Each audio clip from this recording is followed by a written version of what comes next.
Hello అండి, welcome back to our channel Gautami creations. నార్మల్గా cut work blouse ఏ విధంగా cut చేసుకోవాలి చూపించండి అక్క అని అడుగుతున్నారు. సో మీ అందరికైతే నార్మల్ బ్లౌజ్ కటింగ్ వచ్చు కదా. నార్మల్ బ్లౌజ్ కటింగ్ వచ్చిన వాళ్ళు చాలా సింపుల్ అండ్ ఈజీ మెథడ్లో ఎలా కట్ చేసుకోవాలి కట్ వర్క్ బ్లౌజ్ అనేది చూపిస్తాను చూడండి. సో ఇది వచ్చేసి నేను నార్మల్ బ్లౌజ్ అయితే కట్ చేసేసుకున్నాను. ఇలా ఒక స్టిఫ్ పేపర్ మన దగ్గర ఉంటుంది కదా, దీన్ని బక్రం అని కూడా అంటారు. జస్ట్ 25 రూపీస్కి మీటర్ అలా ఉంటుంది. ఇది తీసేసుకోండి. ఇప్పుడు దీన్ని తీసేసుకొని డబుల్ ఫోల్డింగ్ అయితే వేసేసుకున్నాను. డబుల్ ఫోల్డ్ చేసేసుకున్న తర్వాత ఇదిగోండి పైన స్ట్రైట్గా పెట్టేసుకోండి. ఇది ఎక్కడి వరకు ఉందో అక్కడి వరకు పెట్టేసుకొని ఇక్కడ మనం నెక్ ఎక్కడి వరకు మార్క్ చేసేసుకున్నాం, ఇదిగోండి నెక్ అనేది ఇక్కడి వరకు మార్క్ చేసేసుకున్నాం. ఇప్పుడు ఈ విధంగా పెట్టేసుకున్న తర్వాత నార్మల్గా మనం నెక్ మార్క్ చేసేసుకుంటాం కదా, ఆ విధంగా మార్క్ చేసేసుకోండి. ఇక్కడ 2.2 ఇంచెస్ తీసుకుంటున్నా. సేమ్ అదే 2.2 ఇంచెస్ ఇక్కడ కూడా తీసుకొని ఒక స్క్వేర్ బాక్స్ అయితే డ్రా చేసేసుకో. ఇప్పుడు ఈ విధంగా స్క్వేర్ బాక్స్ డ్రా చేసేసుకున్న తర్వాత ఈ మూల దగ్గర నుండి 2 ఇంచులకి మార్క్ చేసేసుకోండి. ఇక్కడ 2 ఇంచులకి మార్క్ చేసేసుకొని ఇక్కడ సైడ్కి ఒక పావించి ఎక్స్ట్రా తీసుకోండి. పావించి కానీ ఒకవేళ సైడ్కి డీప్ ఎక్కువ కావాలి అని కస్టమర్ కనుక అంటే మీరు సైడ్కి ½ ఇంచు డీప్ తీసుకున్నా ఏం ప్రాబ్లం లేదు. బట్ ఇక్కడ మాత్రం చేంజ్ కావద్దు.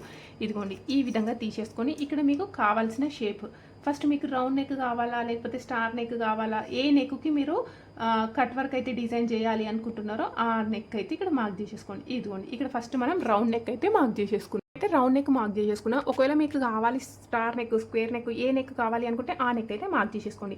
ఇప్పుడు ఈ విధంగా మార్క్ చేసేసుకున్న తర్వాత ఇప్పుడు మార్క్ చేసుకున్న లైన్ ఉంది కదా, ఇదిగోండి నేను ఇక్కడ 1.5 ఇంచ్ దగ్గర పెడుతున్నా కనబడడానికి. ఇదిగోండి ½ ఇంచు డిస్టెన్స్తోని ఇంకొక లైన్ డ్రా చేసేసుకోండి. ఇదిగోండి ఈ స్ట్రైట్గా బాక్స్ చేసినాం చూడండి, ఇక్కడ కాదు, ఈ రౌండ్ మార్క్ చేసేసుకున్న లైన్ దగ్గర ఇలా కరెక్ట్గా ½ ఇంచు డిస్టెన్స్తోని మార్క్ చేసేసుకోండి. ఇదిగోండి ఈ విధంగా ½ ఇంచుతోని మార్క్ చేసేసుకొని మళ్ళీ సేమ్ ఇప్పుడు ఎలా అయితే మార్క్ చేసేసుకున్నామో అదే విధంగా రౌండ్గా అయితే మార్క్ చేసేసుకోవాలి. ఇదిగోండి ఇప్పుడు మనం మార్కింగ్స్ పెట్టుకున్నాం కదా, ఈ మార్కింగ్స్ పెట్టుకున్న పాయింట్స్ అన్నిటిని నార్మల్గా ఈ విధంగా అయితే కలిపేసుకోండి. ఇటు నుండి ఇటు స్కేల్తో కలిపేసుకోండి. ½ ఇంచు డిస్టెన్స్తోని మనం మార్కింగ్ చేసేసుకున్నాం ఇంకొక లైన్. ఇప్పుడు ఈ విధంగా మార్క్ చేసేసుకున్న తర్వాత కట్ వర్క్ కోసం నేను ఒక మెథడ్ చెప్తాను చూడండి. ఫస్ట్ ఒక స్ట్రైట్గా లైన్ డ్రా చేసేసుకోండి. ఈ విధంగా మార్క్ చేసుకోవడం వల్ల మీకు కట్స్ అనేవి, చాలామంది ఏమంటారంటే కట్ వర్క్ స్టిచ్ చేసినా కూడా కట్స్ పైకి లేస్తూనే అంటారు. సో అలా లేవకుండా ఉండాలి అంటే ఫస్ట్ ఒక లైన్ డ్రా చేసేసుకోండి. ఆ లైన్ డ్రా చేసుకున్న తర్వాత ఈ ½ ఇంచు డిస్టెన్స్తోని ఇంకొక లైన్ డ్రా చేసేసుకోండి. ఎందుకంటే ఒక్కొక్క కట్ యొక్క సైజ్ అనేది ½ ఇంచు ఉండాలి. ఇక్కడ మార్కింగ్ చేసింది మీకు కనబడుతుంది కదా, ఒకసారి చూడండి దగ్గర నుండి. ఇదిగోండి ఫస్ట్ ఒక లైన్ డ్రా చేసేసుకున్నాం. ఆ తర్వాత ½ ఇంచు డిస్టెన్స్తో ఇంకొక లైన్ అయితే మార్క్ చేసేసుకున్నాం. మార్క్ చేసేసుకుని ఇక్కడ ఒక స్ట్రైట్ లైన్ డ్రా చేసేసుకోండి. ఇప్పుడు ఇక్కడ లైన్ డ్రా చేసేసుకున్నాం కదా, ఇది ఫస్ట్ పాయింట్. నెక్స్ట్ ఇక్కడ నుండి ఇక్కడికి 1.5 ఇంచు డిస్టెన్స్లో ఇంకొక లైన్ మార్క్ చేసేసుకోండి. ఓకేనా, ఇది సెకండ్ పాయింట్. 1, 2 అండ్ ఈ లైన్, ఈ 3 పాయింట్స్ని కరెక్ట్గా టచ్ చేసుకుంటూ ఉండే విధంగా మన దగ్గర ఏదైనా క్యాప్ కానీ లేదంటే జెండ్ బాంబ్ సీసా మూత ఉంటుంది చూడండి, అలాంటి క్యాప్స్ కానీ ఏదో ఒకటి తీసేసుకోండి. ప్లాస్టర్ ఇది ఉన్న దగ్గర ఈ వైట్ కలర్ ప్లాస్టర్తో నేను చూపిస్తున్నాను. ఇప్పుడు ఈ పాయింట్స్ని టచ్ చేసే విధంగా ఉండాలి సైజ్ అనేది. ఇదిగోండి ఇక్కడ ఈ పాయింట్ అండ్ ఇక్కడ కూడా కలిసిపోతుంది. కొంచెం ఎక్కువ కొంచెం తక్కువైనా ఏం ప్రాబ్లం లేదు, మీరు టెన్షన్ పడకండి. సో ఈ విధంగా ఇప్పుడు మనం కట్ వర్క్ అనేది కట్ చేసేసుకోవాలి. ఇప్పుడు నేను సేమ్ యాజ్ ఇట్ ఈస్గా నేను కట్ చేసినాను చూడండి. ఓకే, ఇదే నేను రెగ్యులర్గా యూజ్ చేస్తాను. ఇప్పుడు సేమ్ యాజ్ ఇట్ ఈస్గా ఒక్కటి కట్ చేసుకోండి. ఇదే విధంగా 4-5 కట్ చేసుకుంటాం. ఏమవుతుంది అక్క అంటే జస్ట్ హ్యాండ్స్కి అయితే కంటిన్యూస్గా ఉన్నది యూజ్ చేసుకోవచ్చు, కానీ నెక్కి మాత్రం మనం యూజ్ చేసుకోరాదు. ఇప్పుడు ఇది ఉంది కదా, దీన్ని కరెక్ట్గా మధ్యలోకి ఫోల్డ్ చేస్తున్నా. మధ్యలోకి ఫోల్డ్ చేసేసుకొని ఇదిగోండి ఈ మిడిల్లో ఇలా పెట్టేసుకుంటున్నా. మీరు క్లియర్గా అబ్జర్వ్ చేయండి నేను ఎలా పెట్టేస్తున్నా అనేసి. కొందరు ఇక్కడ నుండి కూడా స్టార్ట్ చేస్తారు. ఓకే అలా అయినా చేసుకోవచ్చు. కాకపోతే నాకు ఏమనిపిస్తుంది అంటే మధ్యలో గ్యాప్ ఉంటే కొంచెం బ్లౌజ్ అనేది తొందరగా చినిగిపోయే ఛాన్సెస్ ఉంటుంది అనేసి అనిపిస్తుంది. అండ్ అదేవిధంగా మళ్ళీ ఇదిగోండి ఇక్కడ ఈ పాయింట్ దగ్గర ఈ కార్నర్ ఉండాలి అండ్ ఇంకొక లైన్ వచ్చేసి ఈ పాయింట్ దగ్గర ఉండాలి. ఓకేనా, ఈ పాయింట్ టచ్ చేసుకుంటూ మళ్ళీ ఒక లైన్ అయితే డ్రా చేసేసుకోండి.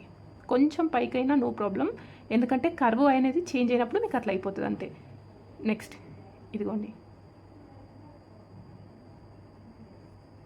కేర్ఫుల్గా కరెక్ట్గా పెట్టేసుకోండి. ఓకే, ఇదిగోండి ఈ పాయింట్ ఈ లైన్ పైన ఉండాలి. ఈ పాయింట్ లైన్ పైన ఉండే విధంగా పెట్టేసుకొని ఇలా అయితే మార్క్ చేసేసుకోవాలి. సేమ్ అదే విధంగా ఇక్కడ లాస్ట్ వరకు కూడా మార్కింగ్ చేసేస్తాను. ఓకే, సో అదేవిధంగా ఇక్కడ వరకు మార్క్ చేసేసుకున్నాం కదా. ఇక్కడికి వచ్చిన తర్వాత చూడండి లాస్ట్కి ఇప్పుడు ఇక్కడ ఉంది కదా, ఇక్కడ నుండి జస్ట్ ఇప్పుడు ఇక్కడ నుండి ఇట్లా వదిలేసేసేయండి, ఇలా పెట్టేసుకోండి. ఇది మళ్ళీ ఇక్కడ డౌన్ అయినాం అనుకోండి, మళ్ళీ ఇక్కడ మనకి నెక్ దగ్గర ప్రాబ్లం వస్తుంది. సో అప్పుడు ఏం చేయాలి, మనం జస్ట్ ఇలా స్ట్రైట్గా వేసుకోండి, ఏం ప్రాబ్లం లేదు, మీకు కనబడడం నీట్గానే కనిపిస్తుంది స్టిచ్చింగ్ అయిన తర్వాత. సో మీకు ఇదే ఈ విధంగా వచ్చేస్తుంది. మళ్ళీ నెక్స్ట్ కట్ చేసుకోవాలి కదా. ఇప్పుడు దీన్ని ఎలా కట్ చేసుకోవాలో కూడా క్లియర్గా చూడండి. సైడ్కి దానికంటే ఒక 2 ఇంచులు ఎక్స్ట్రా ఉంచేసుకోండి. ఇప్పుడు ఈ విధంగా పెట్టేసుకొని ఇక్కడ కట్ ఎలా అయితే ఉందో సేమ్ అదే విధంగా మనం మార్కింగ్ చేసినాం కదా, సేమ్ అదే పెన్ను పైన కట్ చేసుకుంటూ వచ్చేయాలి. ఇదిగోండి.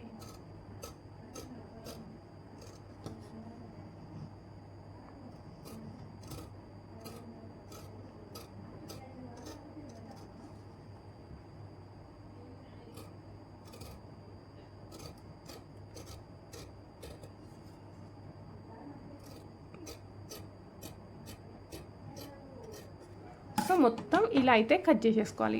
కట్ చేసేసుకున్న తర్వాత మీకు చూడడానికి ఎలా కనబడుతుందని ఒకసారి చూడండి. ఇదిగోండి, షేప్ అనేది మీకు పర్ఫెక్ట్గా వస్తుంది, ఎలాంటి ప్రాబ్లం అయితే ఉండదు. స్టిచ్ చేసుకునేటప్పుడు కూడా నీట్గా స్టిచ్ చేసుకోవాలి. ఇప్పుడు ఇది మనం బ్యాక్ సైడ్ నెక్ అయితే కట్ చేసేసుకుంటున్నాం అవునా. సేమ్ ఇదే విధంగా మనం ఫ్రంట్ సైడ్ అండ్ హ్యాండ్స్ కూడా కట్ చేసుకోవాలి, మొత్తం కట్ వర్క్ బ్లౌజ్కి. అండ్ ఇక్కడ ఇంకొక పాయింట్ చెప్తాను చూడండి. ఇక్కడ నార్మల్గా మనం ఇక్కడ వరకు ఇట్లా కట్ చేస్తాం కదా, అక్కడ కట్ చేసుకోకండి. జస్ట్ ఇక్కడ స్టార్టింగ్ కొంచెం ఇలా వదిలేయండి. ఇది ఎప్పుడు కట్ చేస్తారంటే స్టిచ్చింగ్ చేసిన తర్వాత కట్ చేసేసుకోవాలి. అప్పుడు మీకు నెక్ స్టిచ్ చేసేటప్పుడు క్రాస్ పోకుండా పర్ఫెక్ట్గా వచ్చేస్తుంది.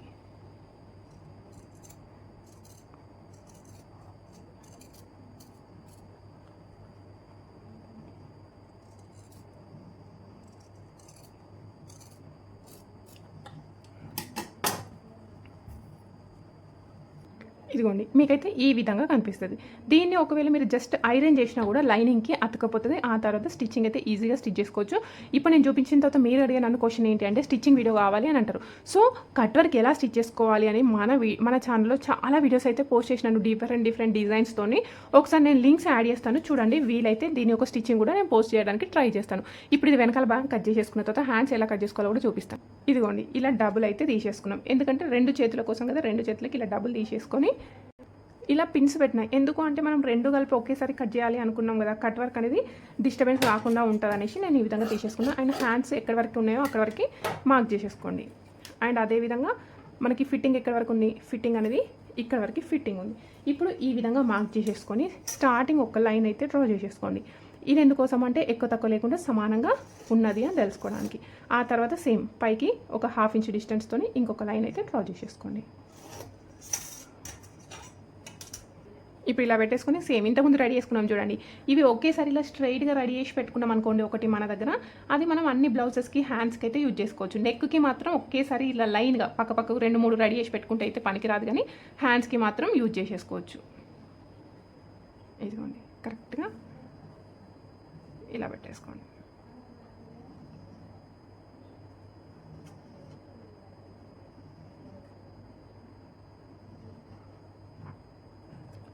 ఇదిగోండి, ఫిట్టింగ్ ఇక్కడ వరకు ఉన్నా కూడా ఇటు సైడ్ కూడా స్టిచ్ చేసుకోండి. ఎందుకంటే మళ్ళీ విప్పుకోవడానికి ఈజీగా ఉంటుంది కదా, ఎప్పుడైనా లూజ్ టైట్ చేసుకుంటే మళ్ళీ నీట్గా కనబడదు. కాబట్టి ఇక్కడ వరకు అయితే తీసేసుకోండి. ఇప్పుడు ఈ విధంగా తీసేసుకొని మళ్ళీ సేమ్ యాజ్ ఇట్ ఈస్గా కట్ చేసేసుకుందాం.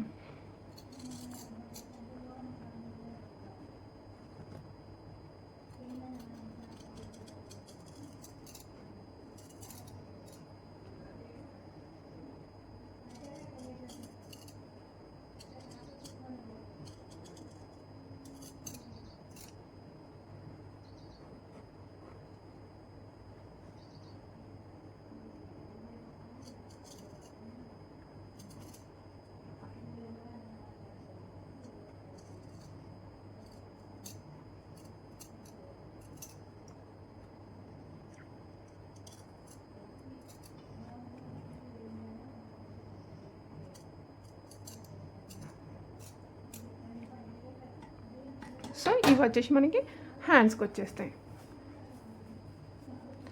ఓకేనా. ఇప్పుడు స్టిచ్ చేసుకోవడం కూడా చాలా ఈజీ. సేమ్ అదే విధంగా మెయిన్ ఫ్యాబ్రిక్ కూడా కట్ చేసుకొని స్టిచ్చింగ్ అయితే చేసేసుకోండి.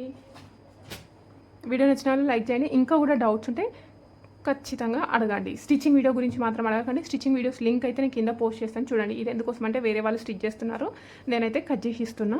సో అందుకోసం నేను స్టిచ్చింగ్ వీడియో అయితే మాక్సిమం పోస్ట్ చేయలేను ఈ బ్లౌజ్ది.